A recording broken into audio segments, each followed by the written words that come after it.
আসসালামু আলাইকুম। আলামিন, এখানে কেন বসে আছো? ওয়ালাইকুম আসসালাম ওয়া রাহমাতুল্লাহি ওয়া বারাকাতুহু। এই তো ভাই বসে আছি একটু। ভাই, আমি একটা বিষয় নিয়ে খুব চিন্তিত। যদি আপনি একটু সলিউশন দিতেন তাহলে ভালো হতো। হ্যাঁ, অবশ্যই বলবো, বলবো না কেন। তো বসেই বলি। আচ্ছা আলামিন, কি বলবা জানি, বলো। হ্যাঁ ভাই, কথাটা হচ্ছে যে আমি কিছুদিন হলো বিয়ে করছি। একটা বিষয় নিয়ে খুব চিন্তিত অবস্থায় রয়েছে। আপনার সঙ্গে দেখা হয়ে ভালো হলো, জানতে পারবো জিনিসটা। হ্যাঁ বলো, কি সমস্যা, কি জানতে চাও? আসলে ভাই, ফরজ গোসলের নিয়মটা কি আমাকে যদি একটু বলতেন আমি উপকৃত হতাম। বিষয়টা খুবই গুরুত্বপূর্ণ বিষয়। সূরা মাইদা আয়াত নম্বর 6।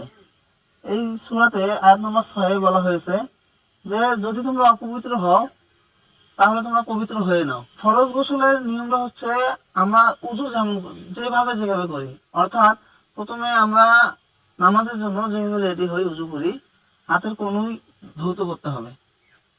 হ্যাঁ, এভাবে, এবং মুখ ভালো করে ধৌত করতে হবে, এবং পুরো মুখমণ্ডল ধৌত করতে হবে।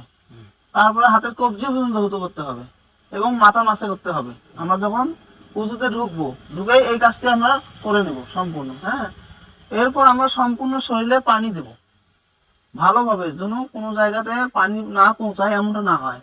সম্পূর্ণ শরীরে যেন পানি পৌঁছায়, তাহলে কিন্তু আমাদের উজুটা হবে না, ফরজ গোসল আদায় হবে না। তাহলে যখন আমাদের এটা কমপ্লিট হবে, সারা শরীরে পানি দেয়া, তখন আমরা বার হওয়ার সময়, অর্থাৎ গোসল সেরে যাওয়ার সময় আমরা পায়ে পানি দেব।